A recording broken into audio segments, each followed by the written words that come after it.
Assam archaeology department আৰু আপোনাৰ Arunachal archaeology ডিপাৰ্টমেণ্টৰ লগত আমাৰ এটা দ্বিপাক্ষিক বৈঠক এখন হৈছিলে আৰু ইয়াৰ সমান্তৰালভাৱে আমি শদিয়াৰ CDCৰ লগত আমি এই বিষয়ৰ সম্পৰ্কত আমি আলোচনা কৰিছিলোঁ চুতীয়া যুৱ সন্মিলন অসমে আৰু এই আলোচনা মৰ্মে চুতীয়া যুৱ সন্মিলন অসম চাইচাৰ উদ্যোগত এখন সমিতি বনাই দিয়া হৈছিলে। সেই সমিতিখনৰ অন্তৰালত ইয়াত থকা যিমানসমূহ পুৰাতত্ত্ব আৰু প্ৰত্নতত্ত্বৰ স্থানসমূহ আছে এই স্থানসমূহক সংৰক্ষণ সংবৰ্ধন প্ৰচাৰ প্ৰসাৰৰ কাৰণে ব্যৱস্থা গ্ৰহণ কৰিবৰ কাৰণে আমি চুতীয়া যুৱ সন্মিলন অসমে দাবী উপস্থাপন কৰা হৈছিলে। ইয়াৰ লগতে আমি এটা কথা উপস্থাপন কৰিছিলোঁ যে ইণ্ডিয়ান আৰ্কিঅলজি ডিপাৰ্টমেণ্টে এই স্থানডোখৰ ভীষ্মকনগৰ লোৱাৰ দিবাং ভেলীৰ ভীষ্মকনগৰত এখন হেৰিটেজ ছাইট হিচাপে যাতে প্ৰতিষ্ঠা কৰিবৰ কাৰণে ব্যৱস্থা গ্ৰহণ কৰে শদিয়াকে কেন্দ্ৰ কৰি সেই অনুপাতে আজি আমি এই অনুষ্ঠানৰ তৰফৰ পৰা এটা সিদ্ধান্ত গ্ৰহণ কৰিম। আজি মুকলি সভা আছে।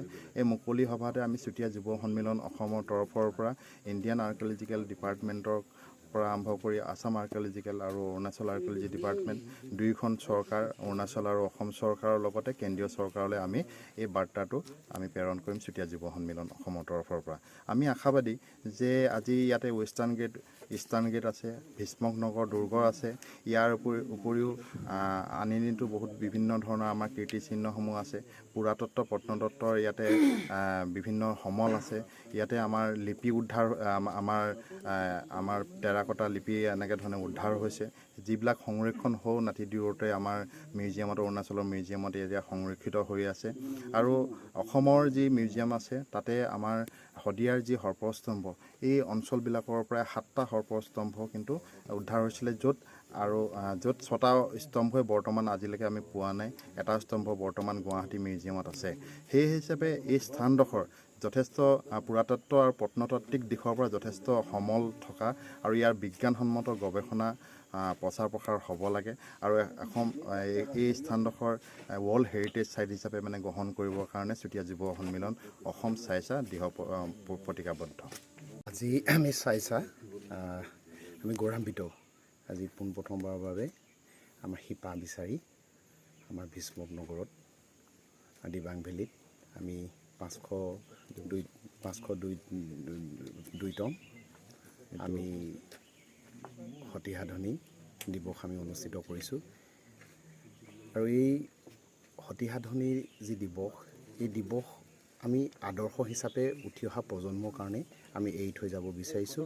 আমি ইতিমধ্যে তাত শপত লৈছোঁ যে আমি অনাগত দিনকেইটাত আমি আমাৰ যি পুৰণা আজি আমাৰ কীৰ্তিচিহ্নসমূহ আছে ভীষ্মকনগৰ আমাৰ সতী সাধনী আই সতী সাধনী য'ত ৰাজশাসন কৰিছিলে তাৰ পৰাই আমি উঠি অহা প্ৰজন্মক এটা নতুন এটা মেছেজ দিব বিচাৰিছোঁ ইয়াৰ যোগেদি যে আমাৰ যি ৰজাৰ ঘৰীয়াৰ যিটো শৌৰ্যবীৰ্য আছে এই শৌৰ্যবীৰ্য বৰ্তমান আমাৰ উঠি অহা নতুন প্ৰজন্মই যাতে নিজকে চিনি পাব পাৰে যে আমি চুতীয়া জনগোষ্ঠী।